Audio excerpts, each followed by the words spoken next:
One of the things that make me laugh is when we thank each other after making love. I think the first time you did that to me, I was like, is this not my responsibility? It's your responsibility, but what if you decide not to do it? Or not do it well? Or not do it well? Or round mẹ́ta la fẹ́ ẹyọkan ló ṣe. Thank him for that ẹyọkan. Or thank her for that ẹyọkan.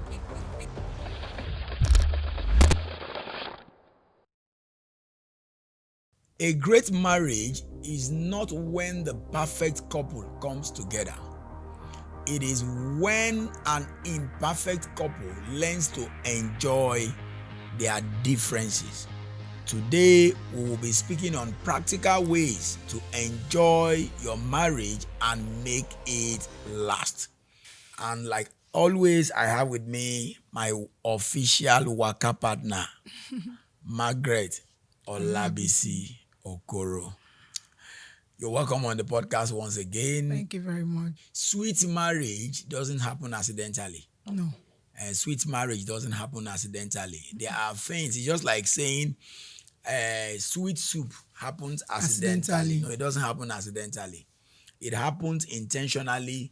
You have to be deliberate about the condiments, about the ingredients. Add together. Thank you very much, man. So, enjoying your marriage or not enjoying your marriage depends on what the individuals involved have decided to do. Yes. It depends on what they know. What they know. And not just knowing it, yes, what they decide to do with what they know. Yes. Because I've seen people who know so much about but refuse marriage, to do it. They refuse to apply the knowledge. No, they refuse to. Okay, so we are going to be looking at practical steps or tips to enjoy your marriage. And because these tips, like we always say on this program, we see these things working in our life. Yes. We see it working in our own marriage, but sometimes we can't couch it like this. But when you bring it out as a point like this, we now say, oh, but this is what, for example, look at the first point. If you want to enjoy your marriage and make it last, number one thing is that you must love the person you married, not the person you hoped to you married.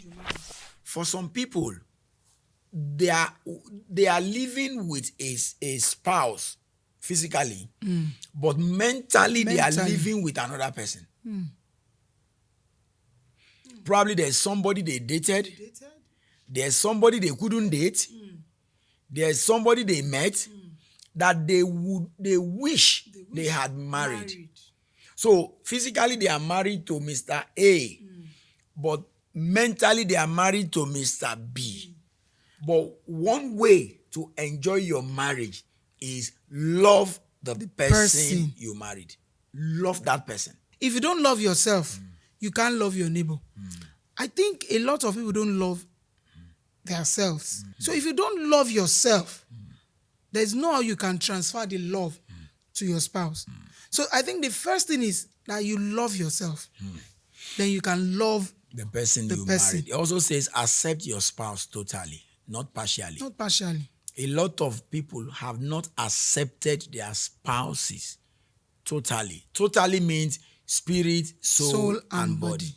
Some people will even look at their spouse and say, how you gonna be olodo like this?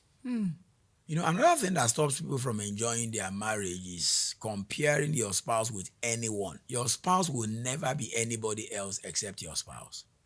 There's this comparison. Probably there's somebody you like. There's somebody you like. Look at you. Can't you be like this person?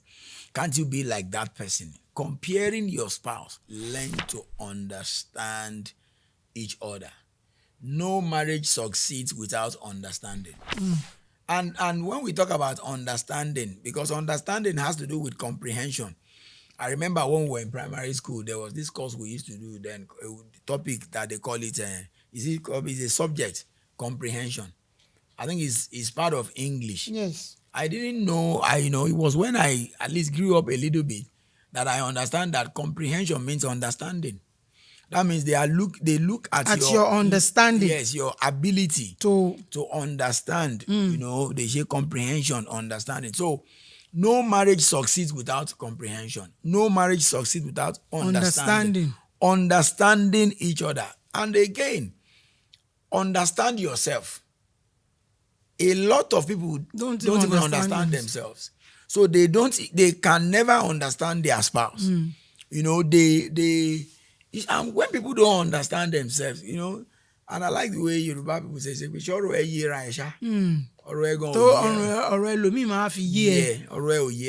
as in, because you notice that you don't understand. When people don't understand themselves, they find it difficult. You know, that's what I'm saying. Because learn to know one another as best as you can. If you don't understand yourself, that means learn to know yourself. You can never learn to know your partner. Getting to know each other's strengths and weaknesses strengthens each other's weaknesses. You know, another thing that we have to do if we really want to enjoy our marriage and make it last, that we have to freely forgive our spouse's past, present, and future offenses. That doesn't mean that you are giving your spouse the license for nonsense. It just means that you have made up your mind that, you know, like they say, come rain, come shine. Marriage is two forgivers living together. Marriage is two forgivers living together. And if they don't learn to forgive from time to time, they would not be able to enjoy. Because we are talking about enjoying your marriage. Because if your marriage will last, it will be that you are enjoying it. Anything that is not, you are not enjoying. You understand? You will not want it to last. You know, if you patronize a certain business and you don't like their service, you understand? You will not want it to last. You would want to quickly disconnect from that business. So that's why it's important that we are going over this thing well, for people to understand what we are saying. That is not, you know, you can't. Yes, the diary is meant for writing things, but not writing the wrongs and the sins of your spouse. Because the moment you write it down, you would always remember and refer back to it from time to time. Another one is never talk bad about your spouse to other people. Never, ever talk bad about your spouse to other people. Protect your spouse. Always keep your spouse's name. You know, I like this. It says, fight for each other and not with each other. Like the story I shared about the guy that will always come to go to his mommy's place to go and eat weekend. And the mom was like, what is happening? My son just got married. Now, the guy didn't share with the mom verbally. But that action shows was communicating something. That there's a problem. Wow. And the mom never asked him, what is the problem? Such a wise woman. Instead, she asked a friend of the guy, just asked around that, my son, your friend, does this. What happened? The guy said, Mommy, can I confide in you? And Mommy said, don't worry, I know what to do. Called the lady and said, Lara, I have a party next weekend. Please, can you come and help me? They went to the market together. Bought foodstuff and everything. And Mama prepared the food. So yeah, cut that. She was looking at, and she too, she's just being wise. If not, she'll tell Mama, please. Call somebody else. I am not coming. I'm not coming. Why would you?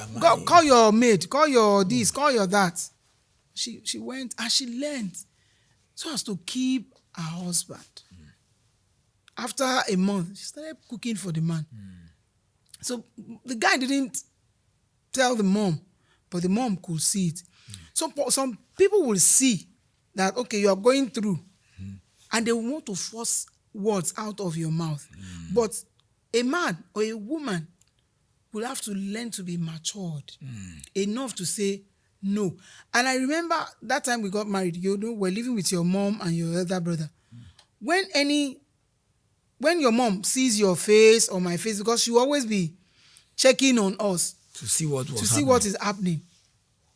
To see what was happening. And then one day I overheard you say, did I report anything to you? Why are you asking me what is happening?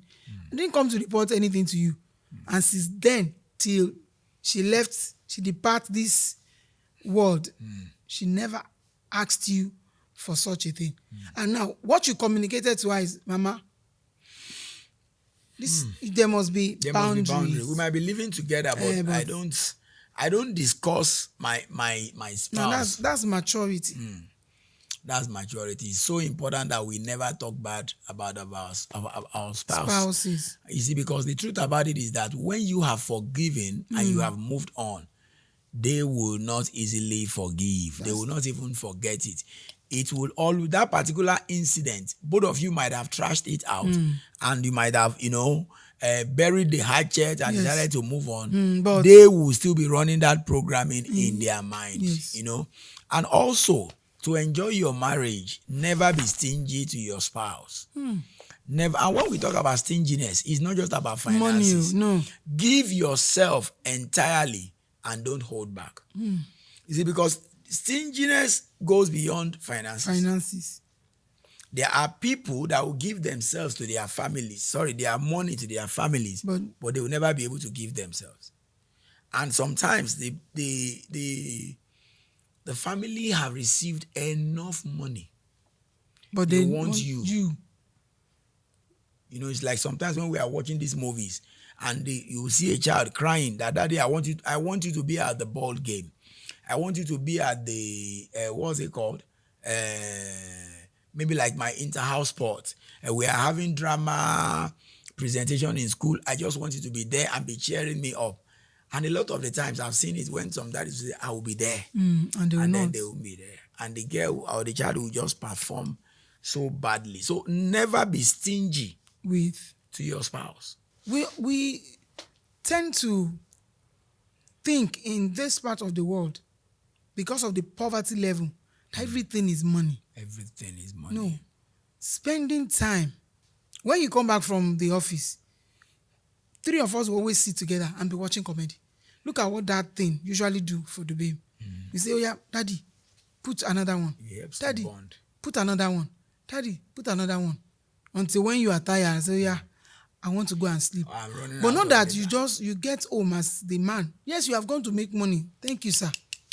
We applaud you for that, sir. And then you just go straight to the bed. After having your bath, eat, then you just go and sleep. The part I love the most is when my son tells me, Daddy, can I ask you a question? Anytime he asks me those questions, it's about something that he's struggling with. Yes. And maybe most times an argument that he had with his friends. And you see, as parents, if we don't learn to speak to them, for example, he tells me, can I ask you a question? And I just shut him down. Please, don't disturb me. You know what will happen after a while? He will stop bringing those questions to you and take it somewhere else. And take the question. So, who is he taking the question to? See you on the next episode, and God bless.